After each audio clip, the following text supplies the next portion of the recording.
This Katie, is how flat roof conspiracy theories have come to be. This is many years before my having anything to do with a flat roof.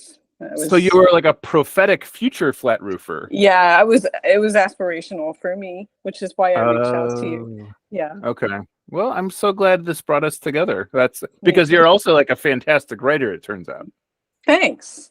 Thanks, Joe. Hi, I'm Joe Beal, the founder and CEO of Microcosm Publishing. I'm also the author of A People's Guide to Publishing, which distills what I've learned from selling millions of books over the past 28 years. I'm Ellie Blue, the Vice President of Microcosm. We started this podcast to share what we've learned with newer publishers, so you can learn from our mistakes. Or maybe you just want to learn about the publishing industry. This week, we feature a special episode about flat roofs and our new programming around flat roof construction digests. And on that front, we bring expert to the program, Katie Haegele, who also is an owner of a flat roof, just like Microcosm, which led us more than, well, let's say, just about 20 years ago for Katie to contact Microcosm and say, "Dear fellow owner of Flat Roof, I also make zines. Would you be interested in that?" And we said, "Oh yeah, that's really cool. We should publish like 1 million books by you."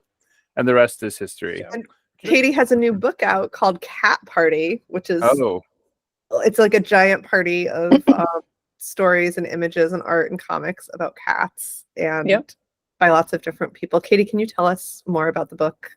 I would be glad to. Okay, so when was this? Several years ago, I wrote another book for you guys about cats. And those are just my stories. And I decided it would be humorous to try to remember every cat that I'd ever encountered. And I came as close as I could and wrote little stories about all of them. And those were beautifully illustrated by river cats. River cats. It was a prophetic moment for their name. Another one. Well, another cat and another cat artist, beautiful artist, who's in this new book as well. So that book led to this zine series, which I wasn't anticipating. But when I took that book out places to events, every time I talked about what it was, I had all these beautiful conversations with people who wanted to tell me about their cats. Showed me pictures on their phones, showed me tattoos, showed me scars of former roommates' cats that were very feisty, that sort of thing. And I thought, people are so into this being sort of participatory. Like maybe I should tell these, we should do a zine of other folks' stories and other cats. So that turned into Cat Party, the zine series, which I don't know where that name came from, but it's really apt, right? I'll take credit for that. When you wrote Cats I've Known, you were like, that was when we were experimenting with not sending out arcs or galleys in advance of books, which is now a practice we have stopped doing. And instead we were like, let's make a zine that's like an excerpt of the book. And of course you understood this perfectly, Katie, and we chose like 3 stories and we put out a zine. And I think I randomly, spontaneously named it Cat Party, and then that was you? I did not remember that. Okay, cool. Now and I wanted to call it Cat Party number 5 to further confuse the matter.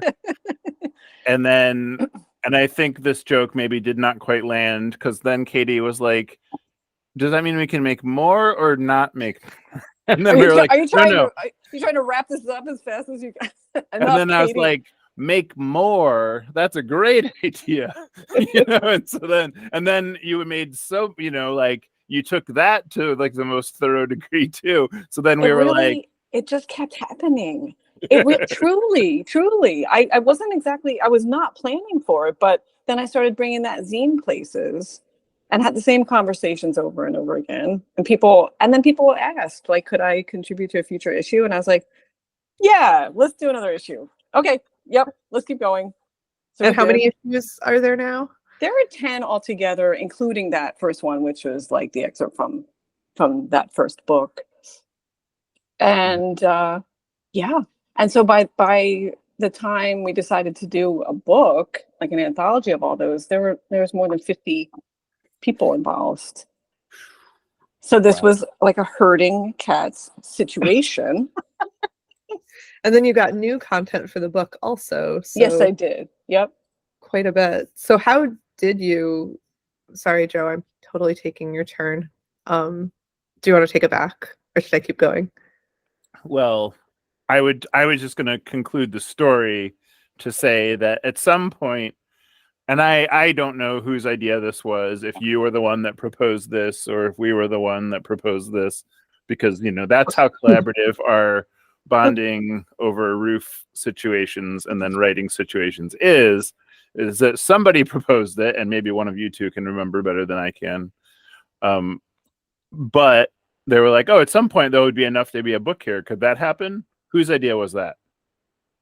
I don't remember, but that was when you all were here. Oh, okay. That was, So I remember no you were record. sort of, I think you were just sort of like, want to do a book? And I was like, yeah. Again? Okay. And this is what, like your fifth book with us, or I think so. maybe It more? was White Elephants, Slip of the Tongue, Cats I've Known, Kitchen Witch, and now this one. Yep. Okay, It's the so fifth 5, one. yeah. Okay, Yep. yeah. So it's quite a few. I loved And it. yes, and you were still seeking more work to do, so that's great. Listen, you tell me to write it, I'll write it. Right, that's great. That's great. And that's the spirit, because then it's like you're motivated for reasons of sharing and culture and things like that. And I think that's like what's like really awesome about you, is that you're very good at bonding with the reader on like an intimate level about cats.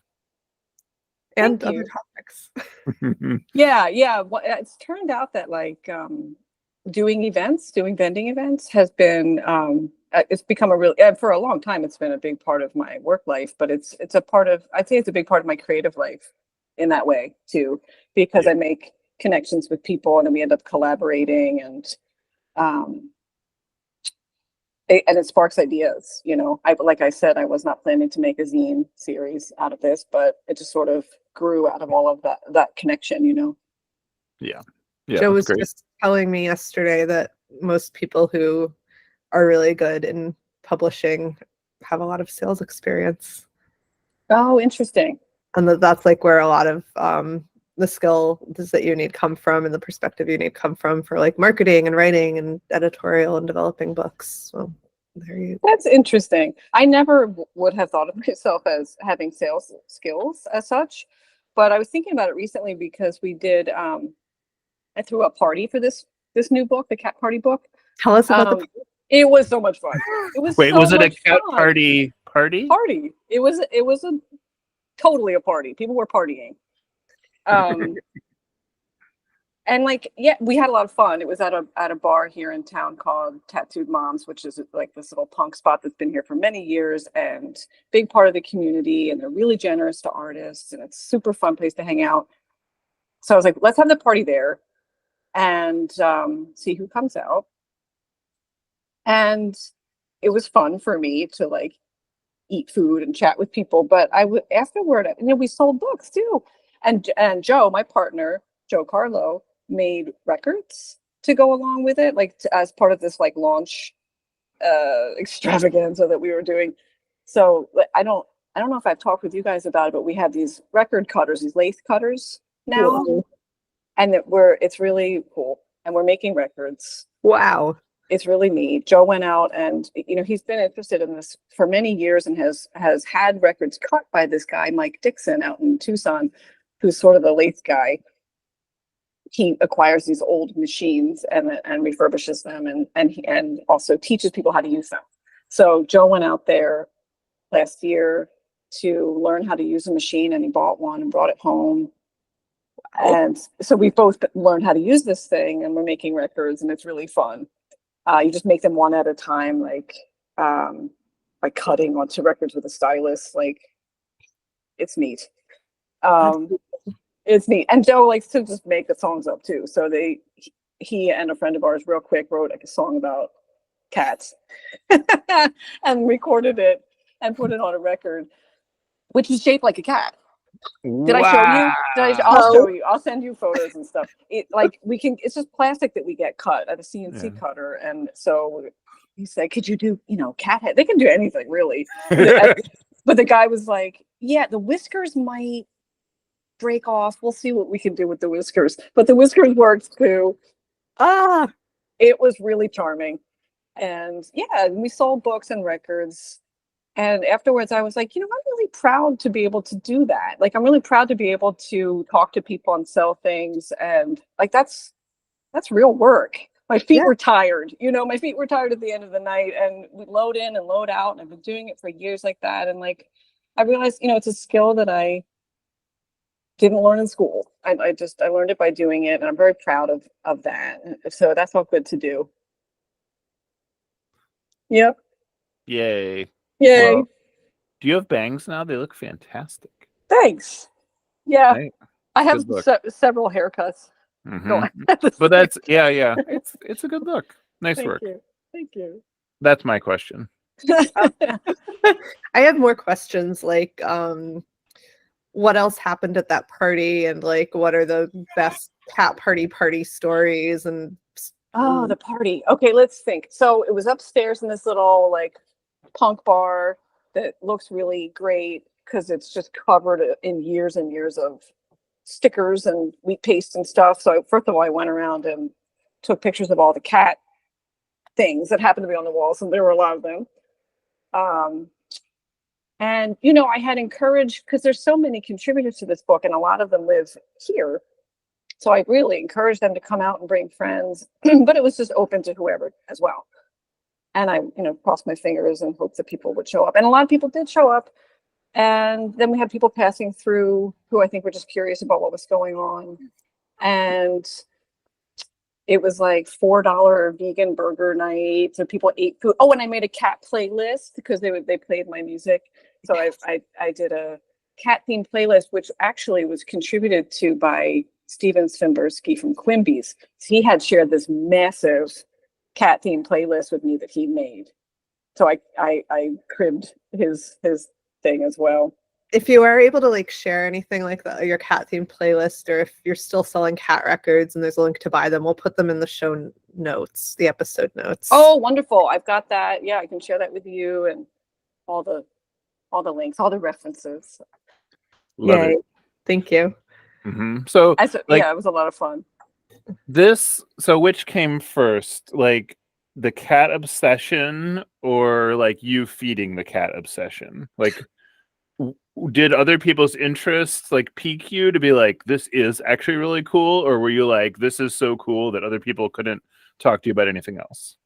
Both. It's both. Mhm. I was really like enthusiastic about this as a subject because, writing about it for myself, I quickly realized, which is what I realized when I write about anything, that it's just a way in to talk about lots of other stuff, right? So when I was writing about cats, I ended up writing about places. Cats, I feel like that they're so of the place where they inhabit. And I was writing about relationships with people and with the cats too. And places, bookstores and friends' houses that I have visited, and it was like a way in to talk about my whole life, and that excites me always. And I realized that was the same thing that other people were bringing to it. So like, it's incredible. This book, I'm really proud of it because it's about cats for sure, but it is about a lot of things, some of which are like pretty heavy or very tender. Of course, loss comes up because of the nature of our little animal friends, but not just that. Like lots of big life things. The way I think our animal friends, maybe cats in particular, have a way of sort of being like witnesses to our lives, and it's an opportunity to tell about things that are really important to us via this beloved little friend. And so that just, it snowballed. Like it kept happening that people felt that their story was important, and they were. They really, they're important stories about family and loss and just all the big topics. Love it.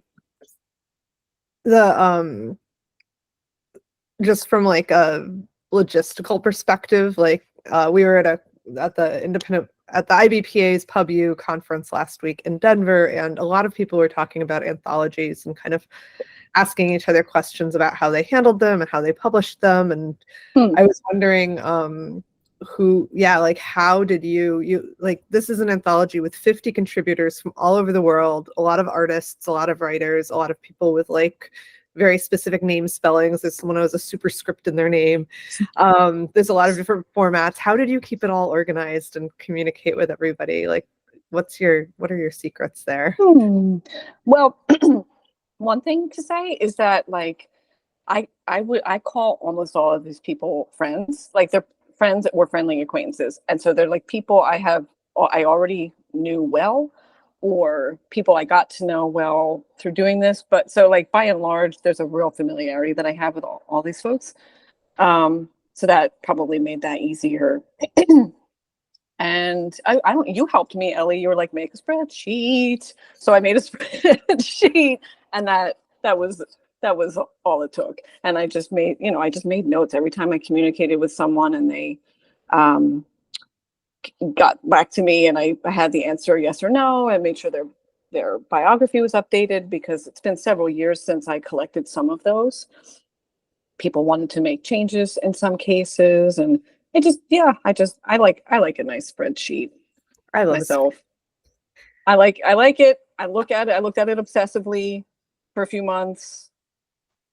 Just stared at it and like willed a few people to answer me, and they did, and it was not hard. It was just administrative, Because like in some cases, years have gone by since people wrote these stories. Is that the issue, or is it just like you've fallen out of touch with some people, or kind of both? No, just people. People. It's people. It's not cats writing these stories. Right? No. Got it. Yeah, it was humans, and it's like a lot of people, right? So I can't just snap my fingers and have everyone do the thing that day. But I think it was the sheer numbers as much as anything that made it like a little bit of a waiting game. But that was the bulk of the work. Wow, and I enjoyed editing the stuff too, like in a way that I hadn't done as much of, I guess, for the first go around when it was in the zine. Like I enjoyed thinking about it with an eye toward it being like a book that, with making everything hang together and what order they should go in and stuff like that. But I don't know. I didn't find the organization aspect of it like very difficult. Just I was aware that if I didn't hear back from somebody, then their story wasn't going to be in the book, and that it was about like that. How did you decide on the sequence of the pieces? Well, again, I had a guidance from you because I wasn't sure quite how to think about it, except that I wanted a balance, and that was kind of your suggestion as well, Ellie. Like, just, don't make it really text heavy in one big chunk. So I tried to kind of thread things in, and I also tried to have an awareness of like the content of each piece. So like maybe break up some like heavier emotional themes with some more lighthearted things, or whimsical, or like that, just to give it a balance. Right. Yeah. And so like first of all, I don't know if we told you this story. This is kind of exciting. When we were in DC a month ago, your book was on display at Politics and Prose. They had a whole stack of them. And that was like, we don't see that a lot unless like we're in on the deal, normally it's not normally a surprise to go somewhere and be like, oh, we're literally on display. I see. And it was your book, and it wasn't like a display of like cat or animal themed books or anything. It was like, they were just like high demand new releases or whatever it was. Like, that's really cool. Because normally, like we can make the thematic display more than we can make the like, oh, you're obviously going to buy this book display, and I don't know, we need to go back a month later and like check in with our buddy there about how that went. But that's great. But so this is like, and I remember like when White Elephants came out, you were like so shocked that your book was like for sale at Barnes and Noble, and Yeah.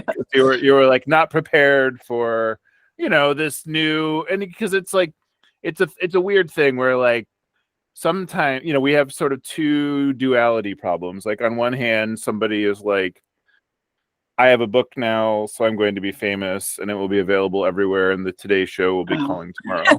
And then on the other hand, you have the people that are like, will anybody buy my book? Probably not. So let's like have modest expectations, and I won't really try because nobody cares anyway. Or then And there's the third category, which was I'm so proud of this book, but I'm petrified about people. I'm scared for people to read it because it's so precious to me. So yeah, that's kind of where I was, I think. that's actually most of our authors, I would say, is like fall into that where like they will go to the store and then report that like their book is there. And you'd be like, oh, did you like sign them for the store or did you say hello or anything? And they're like, oh no, I couldn't No, do that. I ran away. Yeah. And you're not the only one. But so like your background, you know, like you are, you know, you've been a writer for like decades. Longtime fans of the pod will remember you from 100 episodes ago where you talked about that at length. But so like how is this experience different for you as a writer to be like having a book that some, you know, like, you know, the Clinton family shops at Politics and Prose, for example, you know, like Nice. it's like a random sort of like, it's a different audience than your normal audience. And I wouldn't say it's like a better audience or like a worse audience, but like, you know, it's just like reaching different people. Interesting. So like what's your experience of that, you know, compared to, you know, the like lifetime of your body of work? Or like how does it affect you, you know? How does it affect me thinking of it potentially having like a wider reach and all that? Or just like a different reach? Because I don't know, like it doesn't seem like your zines have a small reach. It's just like a different select group of people. I think it's cool. I mean, I like in my writing life, I've done lots of different kinds of writing. So like, I started out writing for newspapers and stuff, and like including the Philadelphia Inquirer here in town, which is an old and traditional daily newspaper. And you know, it's like older people at this point. Older people are the ones who read that, truly. And so that, but it's like I'm aware that that's there's a kind of person who will read something I've published there, and they are different from the kind of person who knows what my zines are, and they might never meet each other or realize that I'm that same person, you know. And Right. so I think that's kind of cool. I've always liked that, you know, just trying to express myself in different ways and do different kinds of work, and let it live where it needs to live. And then who, you know, the different people will see it, and I'm very glad for that. You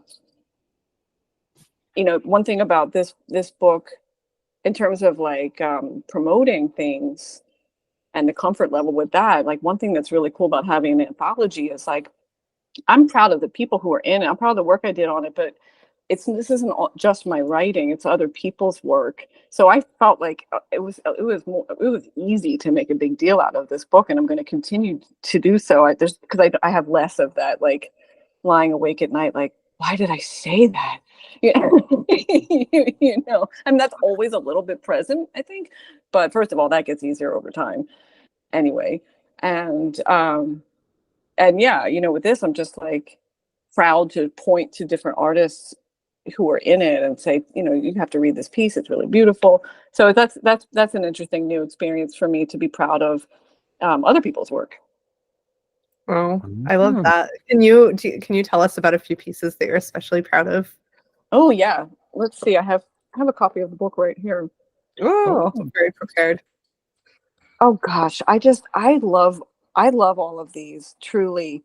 I'm not asking you to choose your favorite children, just maybe the ones that are going to tap dance for the crowd. Yeah, okay. all right, my eyes fall right here to two pieces right in a row that I really love, and they're rather different. Heidi Moreno is a sweet Instagram friend of mine, and she's like a wonderful illustrator and cartoonist, and she did an adorable comic about how she met her cat Momo. Oh, It's called Hi, I'm Momo, and I live here now, because Momo just showed up and kept showing up and finally became an indoor cat. And like her art style, it's just really charming. So I love that piece. And then right after that is a rather long personal essay by Key K. Bird called Curious Gender. And it's incredibly sensitive, deep, intelligent piece of writing about this cat and about gender, their own gender identity, and the evolution of that, and how those two things are really deeply intertwined. It's wonderful. One really sensitive, smart piece of writing. So those are two. I mean, just off the bat, those are two things that I love. And I think like one of the best things about zines and about you and about like the way that you conceive of your work is that you can make something that it's like completely populist, like Cat Party, but then it also can be like a serious literary work. And like you can have like gallery level artists who like are your buddies. So they're like, of course I'm going to do that thing about cats. Right. You think maybe it would be a harder sell for some folks, but it wasn't. You know, people love their cats, and are you know, yeah, because it's layered, right? It's there's more to it than just cats are cute or funny or whatever. And yeah, I'm really proud of how diverse the book is in that way, and how queer it is. And that was another thing that happened accidentally and then on purpose. And I, you know, like I'm very proud of that. Yep. well, we're very proud of this book too. Actually, I had forgotten that Joe has a piece in here. I kind of pulled up the book. Oh, yes. While we were talking, and the funny thing is the piece is about a cat that I had that I brought to our relationship, Tigger. Mm-hmm. And Joe seems to remember a lot of things about Tigger that I had forgotten, like including Tigger's life before Joe, which Aww. I'm like actually kind of like probably just gonna read it as soon as we get off the call. Secondhand stories. Try a little. Like a important part of everything. I'm like, and I don't know, I guess it's like the sentimentality of something like that is like memorable for me. And I guess that like that to me felt like a major theme of the book too.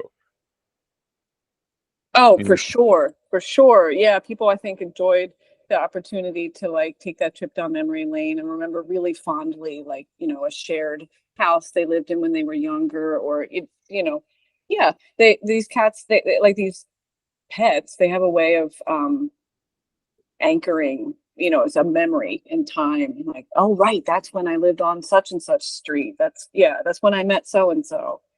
Yeah, Right. for sure. Totally. Mm-hmm. So how have the cats received the book though? That's really the audience we're concerned about. Well, I have seen some nice photos that were made, and I sent out contributor copies and stuff. Most of the photos that I received were a cat posing with a book. And so the cats were, you know, I'd say not impressed because it's a cat, and they weren't gonna be too demonstrative about it, but they were happy enough to sit on the book or like near the book. That is Which amazing. that seemed like an endorsement to me. You can They read the weren't book, running you through the can book you can and- sleep on it, you know. Fair. Okay. Yeah. So they're finding utility in the book. I guess that's good. Yes, Like that's yes. like, and that's important because not everybody, you know, like well, I can tell you. No, I won't tell you. We've received some reviews of some books, not yours, where they will make reference to not fit for an animal in any way. But that feedback besides. And yeah, I guess it's like you did also. I don't know. Did we share this with you? I want to say in Cats I've Known, you said something about like how Trump was a bad president, or you know, something like very off the cuff. And one writer or one reader was like motivated to send you fan mail. I remember that. Mm-hmm. Yeah, it was what I had said was very mild, really. Like, Yeah. I did not expect it to be inflammatory, but there you have it. Well, I mean, that kind of speaks to your question about different audiences, especially like coming from zines, and like it's possible to imagine only like-minded people finding my stuff, and then I have to remember that that's almost never the case. Everyone doesn't share your point of view, so they might not like what you have said. It's all right. Well, Right. it's easy to remember the one person that was moved to write a letter about their different feelings about the president, but I feel like the vast majority of feedback we get is positive about these books, and I'm very glad. books, it's an important perspective to keep in mind. It's just I'm far glad. more entertaining when you get somebody that you're like, that's what you. And I've gotten like letters about books I've written too, where somebody like finds one sentence in the book and is like, "Is this actually true?" That I hardly remember having written too. I had to look at it and be like, oh, I guess I did say that. All right. Whoops. Right. Yeah, and it's right. It's like there's some people that you really get a sense of how infinite their time is. But yeah, it is true also that like the vast majority, the vast majority of people that like read this book are going to like love it and never be motivated to like get in touch to be like, "Hi, Katie, loved the book. Thank you, person." Yeah, it's like a lot of good feeling, I would say, around a book like this, because it's a party. Look at Right. Right. Yeah. It's adorable. I love the cover illustration so much. It's perfect and just captures the spirit of it, I think, very well. Oh yeah, Right. Matt did an amazing job on that. We And asked him a bunch of cats partying, and oh boy, did he ever! He kind of took it a little too far in some of the earlier drafts. Like it was like to a degree where there wasn't room for text, or he like skewed it really young, which can be okay. Oh, right. And then we had to be like so we mostly dialed it back in the color scheme, but I love the colors. I love the colors and more adult feeling than it's not cartoony, and it's honestly the book's really cute too, so why shouldn't the cover look cute? It's all of those things. Right. Oh yeah, and I forgot we printed the zine covers as the inside covers. I haven't. Oh yeah. I sadly I neat. don't have one in my desk, but I would love to Yeah, verify that came out that's well right. now. Yeah, the inside cover is from one of the issues and my partner Joe took this photo, and then this is River's illustration from the first book.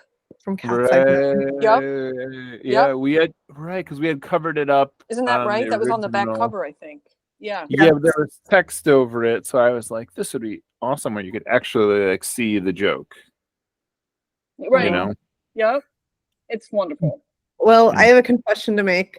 We do not currently have a cat. We have gone over to the dog side, and the dog is about to. Well, I have an important meeting coming up with the dog that he will not let me be late for. So I would love to ask Katie, do you have any final thoughts that you want to share with the audience? Words of wisdom, cat power. Ways that you can convert dogs to the cat party. Oh, our dog is into cats. Dogs are invited. They might have to be in a separate room depending on how enthusiastic they are about everything. But they can come. They can come. I like dogs too. Yay! Very, very democratic of you. Mm-hmm. I like animals very much. I don't know that much about dogs, but I don't have as much experience, but I do like them. Oh wait, I do have one last question for you, which is, do you have any more book ideas? What should we work on next? Any book? Oh gosh. No pressure. I know, just on the air. Just a few seconds. I don't have. I don't know. I don't have a big idea. I'm working on a zine right now with Joe, with my Joe, about cryptids. So that's animals. That's animals. We're writing. Not deep research yet, but like we're really into this. And we attended a conference in Portland, Maine, just last week about Continue. cryptids. We did. And it was really cool, and the people were all really interesting and insightful, and I have a much deeper appreciation of what these creatures mean to people and these stories mean to people than I used to. So we're writing about that. So that's a thing. We're going to make a zine at least. Fun. And cryptids are really popular right now. Like I don't know who can figure out why any of these things? But I mean that would be a great for like something of like your kind of treatment on something, like the way that you are like you can be populist, but you can still be like yourself, and you can still be like tender with your subject matter. Thanks, Joe. I'm going to try. I'm excited. Thanks for joining us once again. Please send your questions to podcast@microcosmpublishing.com so we can answer them on future episodes. And please give us 5 stars on iTunes and everywhere else that podcasts are reviewed. You can find us on the internet at microcosm.pub, On Twitter at Microcosm, on Facebook at Microcosm Publishing, on Instagram at Microcosm_pub. and here in Portland, Oregon on North Williams Avenue. Thank you so much. Have a wonderful week. So where can people find you online and find all these great works that you're talking about? Okay, so my artist name, I guess, that I've used for a long time is the Lala Theory. So I'm at thelalatheory.com, and that's also my name on Instagram. So you can find me on there, and also my name on Etsy, which is where you can buy some zines. Nice. Go buy Yeah. Katie's zines. You won't regret it.